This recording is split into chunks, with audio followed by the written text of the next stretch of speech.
मेदिनीनगर स्थित कांग्रेस भवन में एक प्रेस वार्ता का आयोजन किया गया। प्रेस वार्ता को झारखंड प्रदेश कांग्रेस के महासचिव सह पलामू प्रभारी विनय शर्मा उर्फ दीपू जी ने संबोधित किया।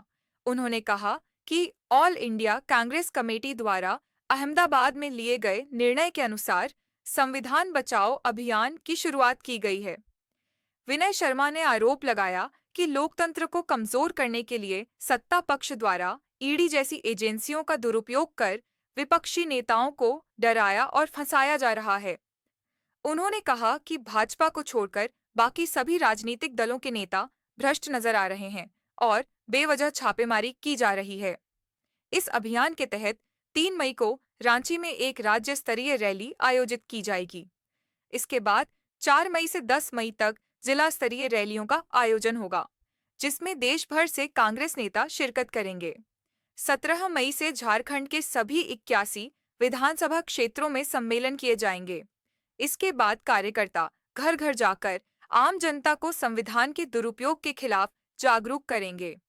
पलामू जिला कांग्रेस कमेटी के अध्यक्ष जयेश रंजन पाठक उर्फ बिट्टू पाठक ने भी प्रेस वार्ता को संबोधित करते हुए केंद्र सरकार पर जमकर निशाना साधा। उन्होंने कहा कि महंगाई, बेरोजगारी और भ्रष्टाचार जैसे ज्वलंत मुद्दों से जनता का ध्यान भटकाने के लिए सरकार धर्म और पाकिस्तान जैसे विषयों को हवा दे रही है। उन्होंने यह भी सवाल उठाया कि पेट्रोल डीजल के बढ़े हुए दामों पर चर्चा क्यों नहीं हो रही है। बिट्टू पाठक ने कहा कि इन क्षेत्रों पर अडानी अंबानी का 40% से अधिक नियंत्रण है और केंद्र सरकार आम जनता से ज्यादा इन बड़े पूंजीपतियों के लिए काम कर रही है। उन्होंने ऐलान किया कि कांग्रेस कार्यकर्ता हर 15 दिन पर बीडीओ, सीओ तथा जिला प्रशासन के अधिकारियों से मिलकर जनता की समस्याओं के समाधान के लिए दबाव बनाएंगे। बिट्टू पाठक ने कहा, जहां राष्ट्रहित की बात होगी वहां हम अपनी जान की बाजी लगाने से पीछे नहीं हटेंगे। उन्होंने भरोसा जताया कि 3 मई को आयोजित संविधान बचाओ रैली में पलामू जिले से हजारों कार्यकर्ता भाग लेंगे। प्रेस वार्ता में प्रमुख रूप से रामाशीष पांडेय, शमीम अहमद रायण, प्रशांत किशोर, ओम प्रकाश अमन, जितेंद्र कमलापुरी, शैलेश चंद्रवंशी, धनंजय तिवारी, हसन जैदी, अशोक पासवान, लक्ष्मी नारायण तिवारी, रामचंद्र दीक्षित, अशोक सिंह, अरविंद पासवान, तुलसी पासवान सहित कई अन्य नेता उपस्थित रहे।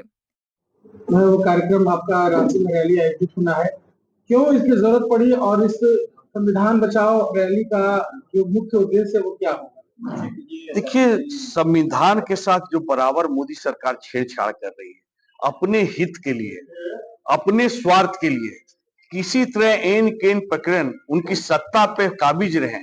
और उनका इतिहास रहा है कि जब जब उनको इलेक्शन रहा तो कुछ ना कुछ उनके स्टेट में, जब गुजरात के मुख्यमंत्री थे, घटना घटती है। जब जब उनका कोई इलेक्शन आता है पूरे देश में कोई ना कोई घटना घटती है। दूसरा, वो संविधान के साथ इसलिए छेड़छाड़ करते हैं, ईडी सीबीआई का दुरुपयोग होना, बहुत सारे मुद्दे को ऐसा लाना कि जो किसी के धर्म पे छेड़छाड़ का मामला हो जाए।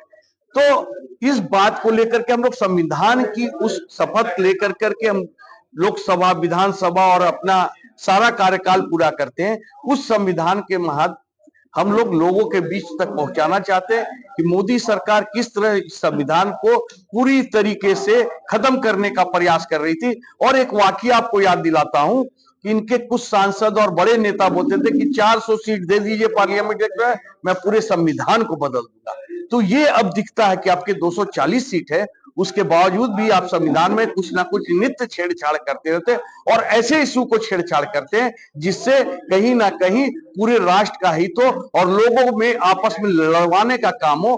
और हमको लगता है कि किसी ना किसी तरीके से इनको एक चीज रहता है कि लोग ये नहीं समझे कि महंगाई है, बेरोजगारी है, लोगों का जो है जनमानस का जो काम है वो अधूरा रह गया, हमने जो वादे किए तो पूरे नहीं कर पा रहे।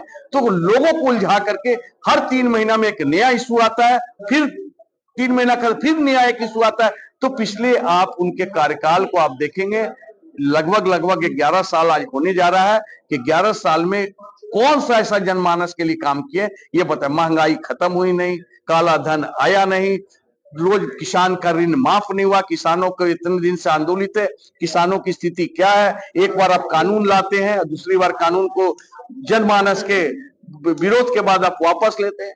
तो ये सब दर्शाता है कि आप जनता की हित की बात नहीं कर रहे और आप कहीं ना कहीं व्यापारियों की हित की बात करते हैं। इसी बात को लेकर करके हम लोग लोगों तक पहुंचने का काम करेंगे। और कार्यक्रम 3 तारीख को हमारे प्रदेश के राजधानी रांची में संविधान बचाओ रैली का आयोजन किया गया है। पलामू जिला से हजारों की संख्या में लोग उसमें शिरकत करेंगे।